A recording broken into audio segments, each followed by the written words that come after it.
Vamos abrir a palavra em Efésios, capítulo de número 3. Nós vamos ler a partir do verso 14. Por esta causa, me ponho de joelho diante do Pai, de quem toma o nome toda a família, tanto no céu como sobre a terra, para que, segundo a riqueza da sua glória, vos conceda que sejais fortalecido com poder, mediante o seu Espírito no homem interior. E assim habite Cristo no vosso coração, pela fé, estando vós arraigados e alicerçados em amor, a fim de poderdes compreender com todos os santos qual é a largura e o comprimento, a altura e a profundidade, e conhecer o amor de Cristo, que excede todo entendimento, para que sejais tomado de toda a plenitude de Deus. Ora, aquele que é poderoso para fazer infinitamente mais do que tudo quanto pedimos ou pensamos, conforme o seu poder, que opera em nós. A ele seja a glória na igreja e em Cristo Jesus, por todas as gerações, para todo o sempre. Amém. Irmãos, essa epístola de Efésios, ela pode ser lida, estudada por nós, sobre um aspecto muito precioso. Nós podemos dividir ela em duas partes. Do capítulo 1 até o final do capítulo 3 que nós lemos, ela traz o tema ensino para a igreja. E um outro detalhe muito importante para nós compreender é que Efésios traz as glórias da igreja. Colossenses traz as glórias de Cristo. Então esse aspecto é muito precioso. Tudo que nós precisamos compreender sobre a igreja do Senhor, nós precisamos estudar Efésios. É lógico que todos os livros da Bíblia são muito preciosos, mas Efésios vai trazer algo muito especial para cada um de nós, né? Então que nós possamos ter em nossa mente que até o verso 3, até o capítulo 3, final do capítulo 3, ele vai nos dando o ensino de tudo aquilo que nós somos em Cristo, tudo aquilo que nós éramos e fomos colocados em Cristo. Agora, do capítulo 4 até o final, nos leva para a prática dessas verdades. Tudo aquilo que nós ensinamos, agora o Senhor nos leva para a prática. Por isso que no capítulo, logo no início do capítulo 4, Paulo diz assim: rogo-vos, pois eu, prisioneiro no Senhor, que andeis de modo digno da vocação a que fostes chamados. Então aí começa um andar. A partir do capítulo 4, começa um andar em Cristo Jesus. E nós, pela graça do Senhor, precisamos compreender essas verdades para que nós possamos avançar em comunhão com a igreja diante do Senhor. Porque nós só podemos ser útil para a igreja, irmãos. Nós podemos ser útil para a igreja se nós estivermos servindo ao Senhor. Fora isso, irmão, não tem como. Olha o texto que nós lemos aqui. Ele começa falando assim: por esta causa me ponho de joelho diante do Pai, de quem toma todo o nome, toda a família, tanto no céu como sobre a terra. Então está falando da igreja do Senhor. A família de Deus somos nós, a igreja do Senhor. Aqueles que já partiram com o Senhor, e nós que estamos aqui, estamos sendo transformados de glória em glória na semelhança do nosso Senhor Jesus Cristo. Então, irmãos, é muito importante nós perceber que nós somos a família de Deus. Nós somos aqueles que fomos comprados com o precioso sangue de Cristo Jesus. Então, por isso, nós precisamos andar de modo digno dessa vocação. Precisamos, irmão. Nós precisamos, não é uma questão, muitas vezes nós temos feito o seguinte: prostrado diante do Senhor, diz: Senhor, muda o meu viver. Senhor, transforma a minha vida. Senhor, toca em mim. E a gente incansavelmente tem essa oração, mas nós não temos uma atitude de mudança. Irmãos, nós precisamos acordar. A igreja do Senhor precisa acordar e andar de modo digno daquilo que nós fomos chamados. Não tem mais como nós ficarmos inércios nesse tempo em que nós estamos andando. Nós precisamos que o Espírito do Senhor chacoalhe cada um de nós. E a minha oração é que nós saiamos daqui hoje com o coração perfurado, como aqueles lá em Atos capítulo 2, aqueles homens que ouviram a palavra e chegam para os discípulos do Senhor e dizem: irmãos, o que faremos? Porque a palavra tinha perfurado o coração deles. E a resposta foi: arrependei-vos e cada um de vós seja batizado no nome do Senhor Jesus. Então, irmão, nós como igreja do Senhor precisamos um arrependimento diante do Senhor para que as nossas vidas sejam transformadas para a glória do Senhor, né? Porque o Senhor está chamando uma igreja gloriosa, está chamando uma igreja santa, uma igreja separada. Mas infelizmente nós somos mais misturados com o mundo do que separados desse mundo. E nós precisamos tomar uma atitude. E minha oração é que hoje o Senhor comece transformando as nossas vidas, o caráter nosso, para nós tomar um posicionamento diante do Senhor. Irmãos, chega de oração. Chega de oração. De oração que eu digo, pedindo para o Senhor: muda o meu caráter, muda isso. O Senhor já fez tudo em Cristo Jesus. Deus já nos deu Cristo. Deus e Cristo, quando Ele foi assunto aos céus, Ele foi glorificado, Ele enviou o Seu Espírito que habita dentro de nós. Nós somos selados com o Santo Espírito. Por isso que aqui em Efésios mesmo, capítulo 1, não precisamos ir lá, mas no capítulo 1, verso 13, vai dizer assim: em quem também vós, depois que ouvisse a palavra da verdade, o evangelho da vossa salvação, fostes, e tendo nele também crido, foste selado com o Santo Espírito da promessa. Então, irmãos, nós fomos selados com o Santo Espírito da promessa. Não tem como mais nós vivermos uma vida de qualquer maneira. E olhando para esse texto, irmãos, o verso 15, que nós somos a família de Deus, né? Então, quando nós percebemos que nós somos a família de Deus, o verso 16 fala: para que, segundo a riqueza da sua glória, vos conceda que sejais fortalecido com poder, mediante o seu Espírito no homem interior, sabe? Então nós temos esse Espírito Santo, o poder de Deus vive em nós. Nós precisamos tomar um posicionamento diante de tudo isso que o Senhor tem trazido para nós, diante da palavra que Ele tem trazido para nós, diante do amor que Ele tem trazido para nós. Aí Ele diz assim: se você quer me seguir, negue-se a si mesmo. Ô irmão, que dificuldade a nossa de tomarmos a nossa cruz e seguir o nosso Senhor Jesus. Nós estamos tão agarrados a tantas coisas, irmãos, que lá em Gálatas, a palavra vai dizer assim, que Ele nos desarraigou desse mundo tenebroso. Ele nos arrancou desse mundo. E aqui vai falar que no verso 17, Ele nos arraigou, alicerçados em Cristo Jesus. Então, olha a nossa posição, irmãos. A nossa posição é em Cristo Jesus. Então, irmãos,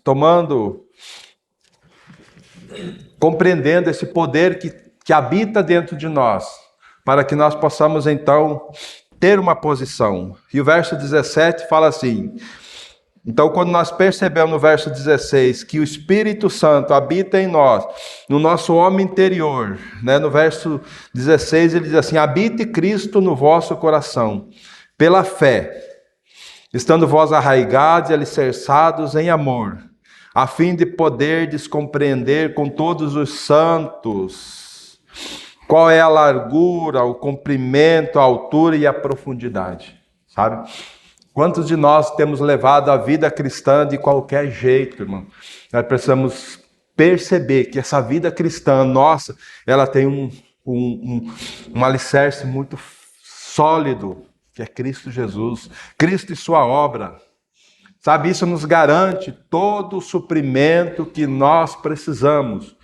Tudo está providenciado para o nosso viver diante do Senhor. Então, irmãos, que realmente nós possamos compreender que Cristo habita em nós. Isso é uma realidade. Ou você não crê, ou você ainda está em dúvida de que Cristo habita em você. Não podemos mais ter esse tipo de dúvida, não, irmãos. Por quê? Porque a palavra ela é muito firme. A palavra ela é muito real para nós. O nosso viver em relação a esse mundo precisa ser um diferencial, né? Colocando esses pontos, eu queria andar um pouco pela palavra, lá no Velho Testamento, sondar alguma situação que aconteceu com o povo de Israel, quando o Senhor Deus tirou eles do Egito, né? Todos nós sabemos a história, todos nós compreendemos que o Senhor levanta ali Moisés, né? Trabalhou em Moisés durante 40 anos, deixando ele ter toda a ciência do Egito, todo o moldar daquele mundo, né? O Senhor deixou Moisés ter. Depois o Senhor tira Moisés e leva Moisés para o deserto para desconstruir Moisés, né? Parece algo estranho, né? O Senhor dá a ciência, depois o Senhor tira tudo dele. Ele seria o sucessor do faraó. Mas quando o Senhor encontra ele, quando ele tem 80 anos de idade, ele diz assim: ah, Senhor, eu não sei nem falar, né? Então o Senhor desconstruiu toda a sabedoria que Moisés tinha naturalmente, para então o Senhor poder encher ele de poder. E é isso que aconteceu conosco, irmãos. É isso que acontece conosco quando nós queremos servir ao Senhor. Porque para nós servirmos ao Senhor como igreja do Senhor, nós precisamos estar aos pés dele, para que ele tire toda a nossa sabedoria, toda a nossa capacidade. E para o trato com a igreja, é ele que deve dar as coordenadas. Por isso que para nós servirmos, nós precisamos estar recebendo dele, né? Todo o suprimento nós recebemos dele para poder... Nós somos somente um canal do fluir do Senhor. Não há beleza em nós que agradasse o Senhor. Simplesmente Ele nos amou e quis dar a salvação a cada um de nós. Esse é um privilégio nosso, né? Mas ali, naquela saída do povo de Israel, o Senhor então levanta Moisés e traz aquelas pragas no Egito, destruindo praticamente o Egito, para que então aquele povo pudesse sair. E aquele povo sai da terra do Egito, chega na beira do Mar Vermelho. E aí vem um outro grande problema, que eles olharam, reclamaram para Moisés, eles tinham visto toda a praga, eles tinham visto todo na terra de Gósen, onde eles viviam, eles tinham luz e no Egito tinha trevas. Eles tinham tempo bom e no Egito tinha tempestade de granizo, sabe? Então o Senhor fez grandes maravilhas. O Senhor matou todos os primogênitos do Egito, mas eles estavam seguros dentro das suas casas, por causa do sangue do cordeiro que estava pelo lado de fora. Então estavam protegidos, e o Senhor protege esse povo, leva isso, então eles clamam, diz Moisés, será que Deus não tinha sepultura lá no Egito para nos sepultar, teve que nos trazer aqui para que nós pudéssemos morrer aqui. Então o Senhor ordena para Moisés, diz: Moisés, o que você está olhando? Ergue o cajado e manda que o povo marche. Então, quando ele ergue o cajado, abre-se o mar vermelho e aquele povo começa. Só que nesse ponto, o povo do Egito, o faraó já tinha endurecido, o Senhor já tinha endurecido o coração de faraó de novo para perseguir e matar todos os egípcios, os israelitas, né? Mas o Senhor então começa a mostrar algo precioso. Quando ele abre o mar, o povo começa a passar, e aí quando o faraó chega com seu exército, ele entra junto no mesmo mar, na mesma abertura, mas o Senhor faz algo interessante ali, que é o que o Senhor fez conosco, separando nós do mundo, né? Vamos lá para Êxodo número 14. Êxodo 14, a partir do verso 19, nos diz assim: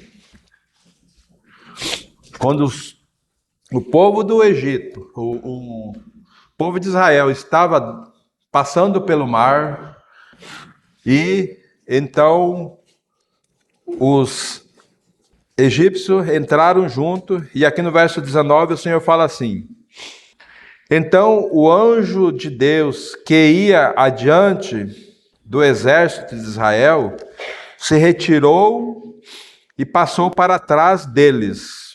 Também a coluna de nuvem se retirou de diante deles e se pôs atrás deles, e ia entre o campo dos egípcios e o campo de Israel.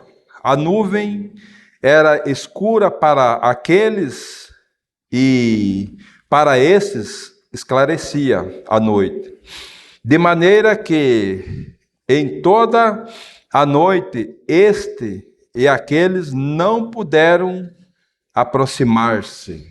Amém? Então, irmãos, como é precioso nós poder ver a palavra de Deus, o Senhor agindo para que aquele povo pudesse alcançar a vitória, porque o Senhor então sai da frente e vai para a retaguarda. O Senhor, aquela nuvem que estava na frente, foi para a retaguarda. Para quê? Para protegê-los, para que eles pudessem então ter aquele acesso, andar tranquilamente. E conosco foi a mesma coisa, irmãos. Então os egípcios não puderam alcançar o povo de Israel. Por quê? Porque havia uma separação. Havia uma separação que eles não poderiam, de forma nenhuma, alcançar eles. E é exatamente isso que aconteceu com cada um de nós. É exatamente isso, irmão. Nós somos um povo separado. Nós somos um povo que o Senhor diz que nós somos aqueles pelos quais Ele entregou o seu Filho para morrer no nosso lugar. Sabe? A nossa salvação foi muito cara para o nosso Deus. Sabe? E assim como Ele fez com os egípcios aqui, com o povo de Israel, Ele fez conosco. Foi Ele que nos tirou. Foi Ele que nos encontrou. Não foi nós que aceitamos Jesus. Não foi nós que quisemos a salvação. Nós, durante toda a nossa vida, nós corremos do Senhor.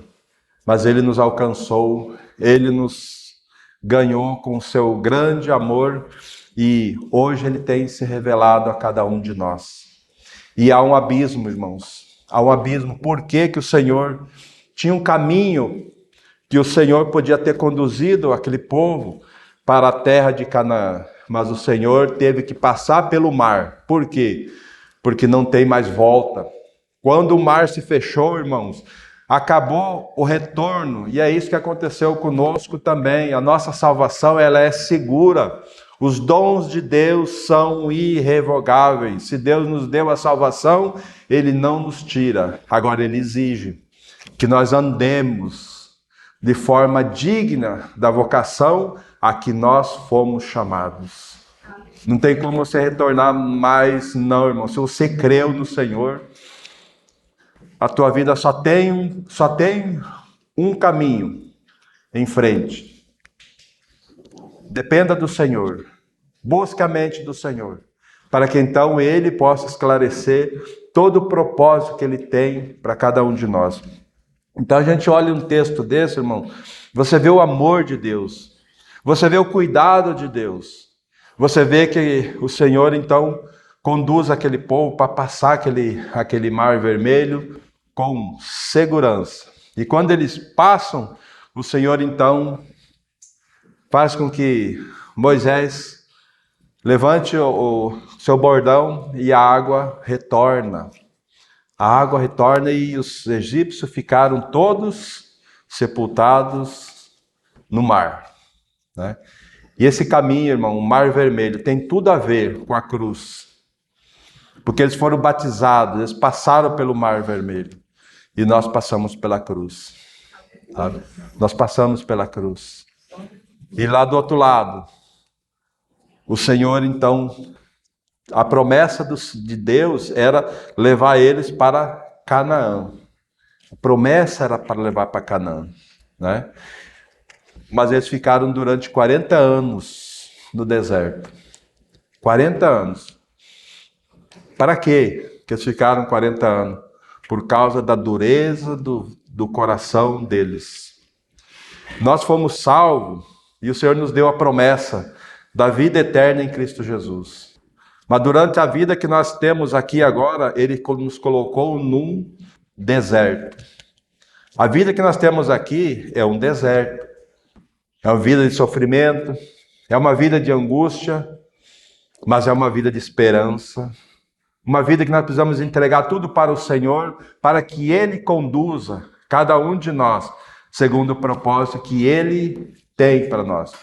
E assim como Ele cuidou 40 anos daquele povo lá, Ele tem cuidado de cada um de nós. Desde que nós tomemos uma posição em Cristo Jesus, né? Então, olhando para esse texto, a gente percebe quão amoroso é esse Deus. Agora, e aí a gente pergunta, por que o Senhor deixou eles 40 anos rodando naquele deserto? Vamos tentar compreender um pouco. Deuteronômio 8, a partir do verso 1. Fala assim a palavra: cuidareis de cumprir todos os mandamentos que hoje vos ordeno, para que vivais e vos multipliqueis e entreis e possuais a terra que o Senhor prometeu sob juramento a vossos pais.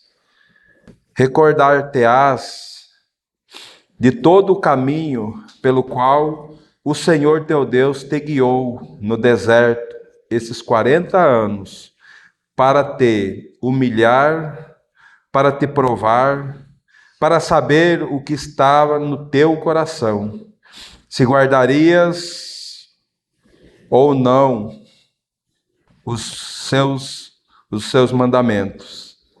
Ele te humilhou e te deixou ter fome, e te sustentou com maná que tu não conhecia, nem teus pais conheciam, para te dar a entender que não só de pão viverá o homem, mas de todo o que procede da boca de Deus, do Senhor, viverá o homem.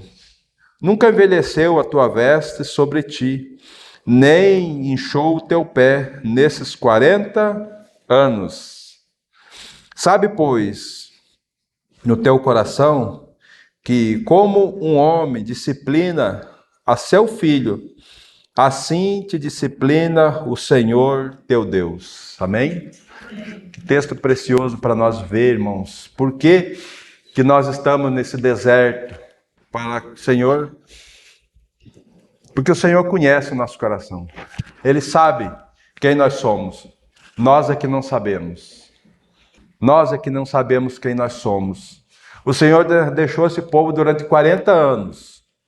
Para fazer o quê? Para mostrar para eles quão terrível era o coração deles. Tanto é que essa geração que passou o Mar Vermelho, de 20 anos para cima, 2 passaram, 2 entraram na terra da promessa, Josué e Calebe, né? Os outros ficaram prostrados no deserto. Por quê? Por causa da dureza do seu coração.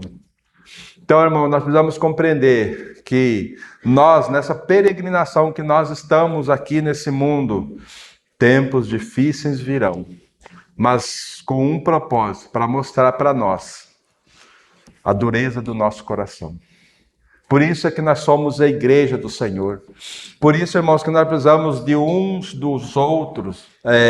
Aquela passagem ali de Êxodo mesmo, quando os amalequitas, quando o povo entraram no deserto, estavam andando no deserto, os amalequitas vieram para pelejar contra Israel, né? Então Moisés diz a Josué: separa os homens para a peleja, e eu e Hur e Arão subiremos ao monte, e de lá nós ficaremos em cima olhando vocês. Mas tinha um objetivo, irmãos. Moisés, ele erguia o bastão, o cajado, Josué vencia lá embaixo. Quando ele cansava, que ele baixava, que cansou o braço, Calebe, os amalequitas começavam a vencer. Então aqueles 2 homens, um de um lado, do outro, botaram uma pedra, Moisés sentou e um de cada lado segurou os braços de Moisés, com o cajado alto até o pôr do sol. E Josué venceu. Agora eu te pergunto, quem venceu essa luta? Foi Josué? Ou foi o Senhor através de Moisés, lá no alto? Isso prova, irmãos, que nós precisamos uns dos outros. Moisés poderia dizer assim: eu me basto, o Senhor me chamou a mim, o Senhor me deu poder. Mas sabe como que o Senhor tratou com Moisés para que ele soubesse que ele não era nada? Lembra lá quando o Senhor quando o Senhor chama ele, manda ele, o que você tem na mão? Eu tenho um cajado, então joga no chão. Ele jogou no chão e ela se tornou uma serpente. E Moisés fugia dela até que o Senhor disse: Moisés, estende a mão e pega na cauda. Aí transformou-se em cajado de novo. Moisés, coloca a tua mão no teu peito. E ele coloca a mão no peito dele. Quando ele tira a mão dele estava leprosa. E o Senhor disse: coloca a tua mão de volta. Ele colocou a mão dele saiu. Por que o Senhor fez esse sinal? Para mostrar para ele que ele não era nada. Ele não era nada sem o Senhor. Então ali o Senhor começou a trabalhar a mansidão em Moisés, né? Moisés poderia, então, por isso que Moisés, quando subiu ao monte, ele levou Arão e Hur, para que eles pudessem auxiliar. Quem era Arão? Quem era Hur? Né? Diante de Moisés. Mas eles foram aqueles que auxiliaram. Sabe, isso fala muito para nós, irmãos. Nós precisamos de uns dos outros para nós podermos nos fortalecer no Senhor, para nós nos socorrer, para nós estarmos fortalecidos, porque a dificuldade que nós passaremos, nós nunca passaremos ela sozinho. Nós vamos ser derrotados sozinhos. Que o Senhor nos ajude, né? Agora, volte aí para Êxodo novamente. Êxodo 19, a partir do verso 3. Subiu Moisés a Deus, e do monte o Senhor o chamou e lhe disse: assim falarás à casa de Jacó e anunciarás aos filhos de Israel: tendes visto o que fiz aos egípcios, como vos levei sobre asas de águia, e vos chegareis a mim. Agora, pois, se diligentemente ouvires a minha voz, e guardares a minha aliança, então sereis a minha propriedade peculiar dentre todos os povos, porque toda a terra é minha. Vós me sereis reino de sacerdote, nação santa. São essas palavras que falarás aos filhos de Israel. Amém? Então veja que privilégio, irmãos. A gente pode olhar aqui, mas a gente pode testificar lá em 1 Pedro, capítulo 2, verso 9, né, que nós somos uma propriedade exclusiva de Deus. Nós somos um povo santo, um povo separado, um povo de propriedade exclusiva de Deus, para proclamardes as virtudes daquele que vos chamou das trevas para a sua maravilhosa luz. Então essa é a promessa do Senhor, irmãos, para cada um de nós. E nós precisamos que o Espírito do Senhor pegue firme conosco, sabe? Para que nós possamos compreender quão precioso é esse tempo que nós vivemos. Quão precioso é esse tempo de restauração que o Senhor, pela misericórdia do Senhor, tem trazido para nós, né? Que realmente isso sirva, essa palavra que o Senhor deixou escrito para nós, porque lá em 1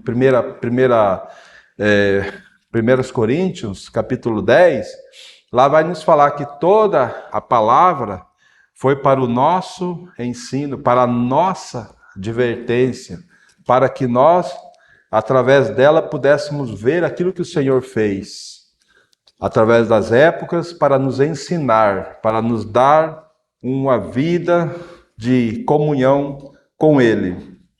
Então, irmãos, como nós precisamos, né, que o Senhor trabalhe em nós essas verdades.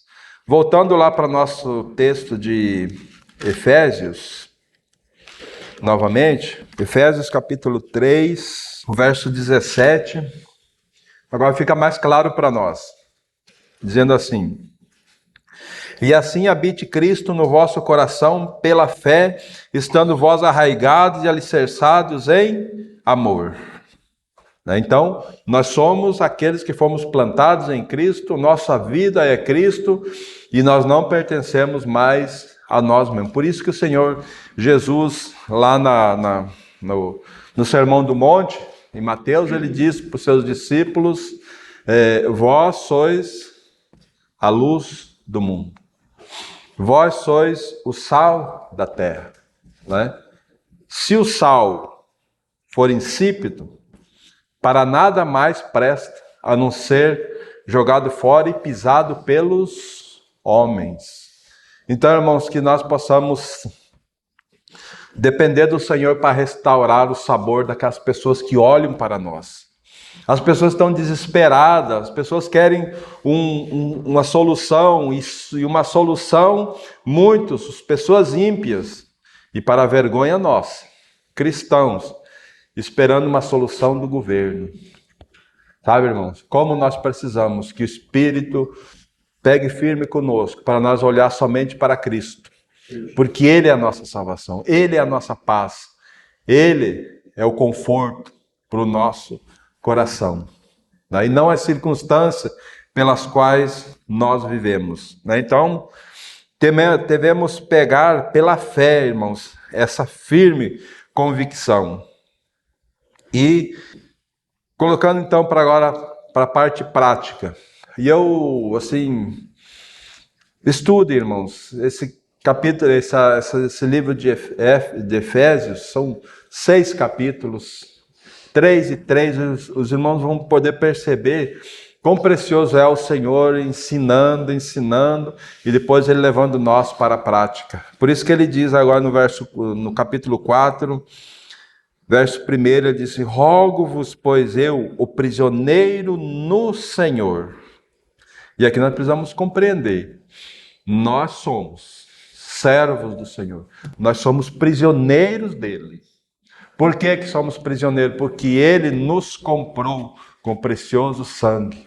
Nos comprou, irmãos. Então, nós somos prisioneiros. Agora nós precisamos ver como que andeis do modo digno da vocação a que fostes chamados, né?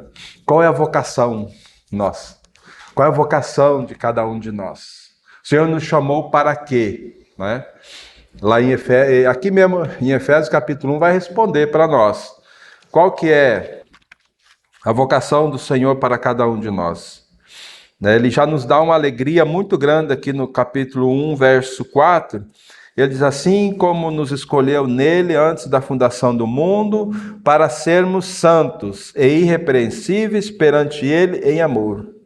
Nos predestinou para ele, para a adoção de filhos, por meio de Jesus Cristo, segundo o beneplácito da sua vontade.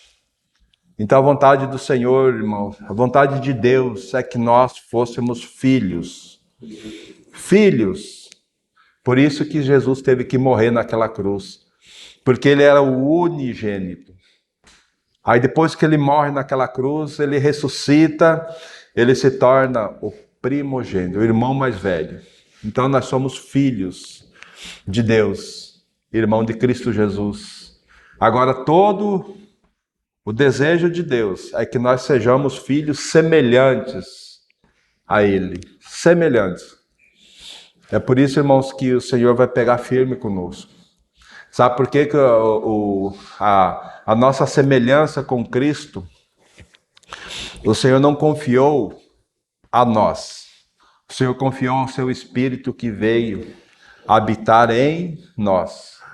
E é esse Espírito, irmãos, que está pegando firme conosco. Esse deserto que nós estamos passando, irmãos, nós precisamos passar olhando para, convidando esse Espírito maravilhoso, sabe? Que nós temos, quantas vezes nós temos orado para o Espírito? Ele é Deus. A gente nem lembra do Espírito Santo. Ele é Deus, da mesma natureza de Cristo. Então nós precisamos orar sim ao Espírito Santo, clamar para Ele, dizer: tem misericórdia de mim, trabalha no meu coração, rasga o véu do meu coração. Porque quantas vezes nós estamos sofrendo, mas não tomamos uma posição diante do Senhor. Como eu falei, irmão, nós temos que parar de orar. Senhor, muda a minha vida. Senhor, transforma. Senhor, muda o meu caráter. Senhor, qual é o lugar que o Senhor tem no corpo de Cristo para mim? Sabe, nós estamos o tempo todo diante do Senhor e nós não andamos de conformidade com a vontade do Senhor. Então, que o Senhor realmente traga essas verdades para nós, né? Aí o verso 2 fala assim: com toda humildade, mansidão, com longanimidade, suportando uns aos outros em amor, né? Então aqui fala da natureza de Cristo. Meu irmão, porque nós não somos humildes. Me desculpe, mas nós não somos humildes. Nós não temos. A nossa humildade natural é uma humildade de troca. Eu posso ser bonzinho, mas lá no fundo eu quero algo em troca. Quando o Senhor, então, se eu estou andando de modo digno da vocação que eu sou chamado, então a humildade é um atributo do Espírito que vem ao meu coração. Sabe? O Senhor vai tirar minha arrogância e vai colocar humildade no meu coração. Né? Aí tem um outro aspecto aqui, a mansidão. Né? Uma pessoa mansa. O Senhor vai tirar minha angústia, meu descontrole e vai fazer com que eu seja manso. Por que Moisés foi manso? Porque o Senhor revelou quem ele era. Quando que o Senhor revelou quem ele era? Quando o Senhor pediu para ele colocar a mão no peito. Que quando ele tira, aquela mão está leprosa. Então o Senhor disse: Moisés compreendeu que a natureza dele era aquilo. E a lepra, na Bíblia, tem essa conotação: desobediência, rebeldia contra o Senhor. Né? É isso que aconteceu com Miriam, né? Arão e Miriam, quando Miriam se levanta contra Moisés, porque Moisés era servo do Senhor, então acontece que ela fica leprosa. Né? Por quê? Por desobediência. Então, quantas vezes, irmãos, nós temos andado leprosos, separados de Deus. E quando nós estamos leprosos, tem uma condição: fica fora do arraial, fica fora. Miriam teve que ficar 7 dias fora do arraial, e o povo teve que ficar ali esperando ela, né? Até que o Senhor traz ela de volta e eles continuam andando. Então, como nós podemos trazer prejuízo para o corpo de Cristo quando nós desobedecemos ao Senhor, quando nós não andamos de forma digna da vocação a que nós fomos chamados, né? Então, mansidão, longanimidade. Para que isso tudo, irmão? Para suportar uns aos outros em amor, né? Em amor. Porque o nosso amor, o amor de Cristo foi derramado no nosso coração, né? O verso 3 vai falar assim: esforçando-vos diligentemente por preservar a unidade do Espírito no vínculo da paz. Quanta divisão no corpo de Cristo. Quanta tristeza nós temos trazido para Cristo, que se ofereceu naquela cruz, e ele olha a igreja dele hoje tão dividida, com homens colocando ideias e fazendo separação, né? A Bíblia diz que é para nós nos esforçar diligente para preservar a unidade do Espírito no vínculo da paz. Então, há um esforço nosso, irmão. Por quê? Porque a comunhão da igreja com Cristo foi muito cara para Deus. Foi muito cara, né? E o texto segue: por que nós devemos nos esforçar? Verso 4: há somente um corpo e um Espírito, como também foste chamado, uma só esperança da vossa vocação. Há um só Senhor, uma só fé, um só batismo, um só Deus e Pai de todos, o qual é sobre todos e age por meio de todos, está em todos. É por isso que nós devemos lutar para preservar a unidade do Espírito Santo, porque ele, o mesmo Espírito que habita em mim, habita em cada um de nós. O mesmo Espírito que me capacita a trazer a palavra, ele capacita os outros a ouvir a palavra, porque a palavra não é minha, é dele. E ele nos capacita a servir uns aos outros, é ele. O corpo é um só. E nós muitas vezes queremos fazer divisão nesse corpo. E o Senhor disse, lá em Mateus, ele diz assim: eu edificarei a minha igreja. Então a igreja do Senhor. Nós não temos que botar o dedo na igreja do Senhor. Ai de nós, porque nós vamos ter que acertar conta com o dono da igreja. Então, irmãos, nenhum de nós é superior um ao outro. Todos nós perante Deus somos iguais. Agora o que nós temos são funções diferentes. E precisamos ser fiel na medida que o Senhor tem dado para cada um de nós. Então, irmãos, que o Senhor nos ajude. Sabe? Que o Senhor mude a nosso modo de pensar. E que a igreja nesse ano possa realmente ter uma comunhão íntima com o Senhor. Porque o Senhor tem muitas vidas para salvar nessa cidade. O Senhor tem muita vida para trazer aqui nessa comunidade, irmãos. O Senhor tem. Mas como que essas vidas serão recebidas? A questão é essa. Sabe? Porque lá em Atos, eles andavam juntos, tinham tudo em comum, né? Andavam sempre juntos, e eles contavam com a simpatia de todo o povo. Todo o povo via aquele povo junto, o que está acontecendo ali. Então o Senhor ia acrescentando dia a dia aqueles que iam sendo salvos. O Senhor acrescenta. Agora ele acrescentava por quê, irmão? Porque lá tinha vida de Cristo. Porque quando alguém chega aqui nesse local, quando o Senhor traz alguém aqui, é porque essa pessoa está derrotada. Se a pessoa está precisando de amor, se a pessoa está precisando de atenção. Mas muitas vezes nós não temos amor, nós não temos mansidão. Como nós precisamos, irmãos. Como nós precisamos. E se realmente isso for algo real para o nosso coração, esse lugar vai ficar pequeno para nós. Porque o Senhor quer fazer maravilha no nosso meio. Trazer vida, salvar vidas, né? Mas como que nós estamos? Nós estamos andando de modo digno do chamado do Senhor para cada um de nós? Que isso possa ser algo para nós meditarmos e o Senhor realmente trabalhar em nós para a glória dele. Amém?